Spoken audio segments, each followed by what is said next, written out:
आज से 2 साल पहले की है। लक्ष्मी और विजय अपने 3 बच्चों के साथ मुंबई में एक छोटे से घर में रहते थे। विजय कैब चलाता था और वो हर रोज की तरह अपने लास्ट पैसेंजर को ड्रॉप करके कैब ओनर के पास कार छोड़कर घर लौट रहा था।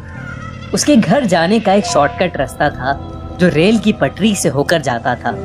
वो अक्सर यही रास्ता लेता था और पैदल पैदल घर पहुंच जाता था।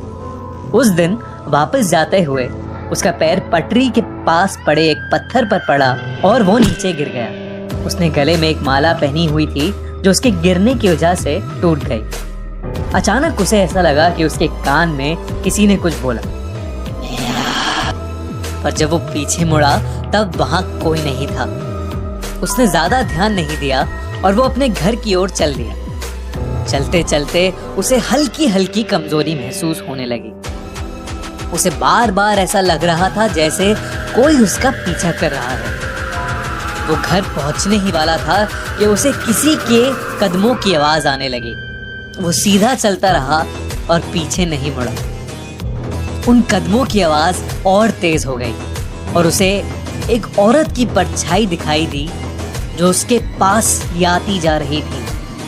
उसने बहुत हिम्मत करके पीछे देखा तो एक बहुत बूढ़ी सी औरत लंगड़ाते हुए उसके करीब आ रही थी।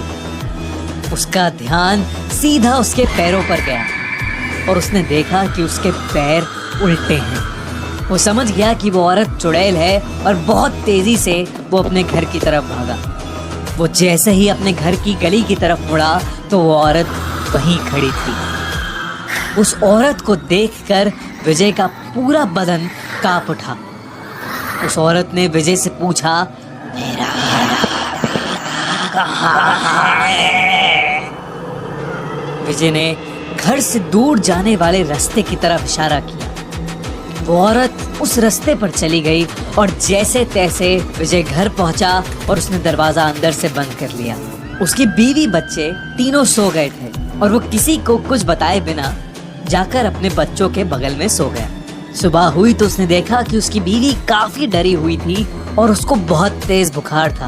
वो कुछ बड़बड़ाई जा रही थी। जब विजय ने ध्यान से सुना तो वो बोल रही थी, मेरा बेटा वहाँ नहीं है, मेरा बेटा वहाँ नहीं है, नहीं है मेरा बेटा वहाँ। सुन के विजय को समझ आ गया कि उसकी बीवी भी उस चुड़ैल के वश में है।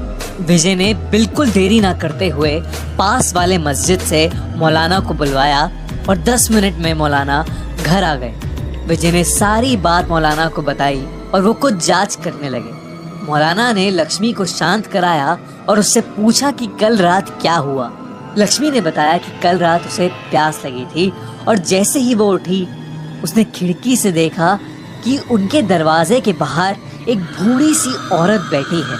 उसने सर झुका रखा था और लक्ष्मी के देखते ही वो औरत उसे घूर के देखने लगी और उसके कानों में उसकी आवाज गूंजने लगी। वो गुस्से में बोली, मेरा बेटा नहीं है। उसकी आवाज सुनते सुनते लक्ष्मी के सर में बहुत भयंकर दर्द उठा और वो चक्कर खाकर बेहोश हो गई और उसके बाद से उसे कुछ भी याद नहीं है। मौलाना ने जब पूरी तरह जांच पड़ताल कर ली तो उसने विजय और लक्ष्मी को बताया वो बूढ़ी औरत और कोई नहीं बल्कि एक आत्मा थी और उसकी और उसके बेटे की रेलवे ट्रैक में किसी हादसे की वजह से मौत हो गई थी। वो काफी समय से वहीं अपने बेटे की तलाश में भटक रही थी और इत्तेफाक से विजय के पीछे पड़ गई और पीछा करते हुए घर तक पहुंच गई।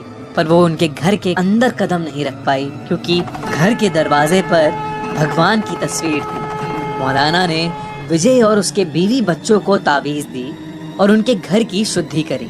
विजय और उसकी फैमिली भगवान का शुक्रगुजार मानते हैं कि वो सब आज ठीक है।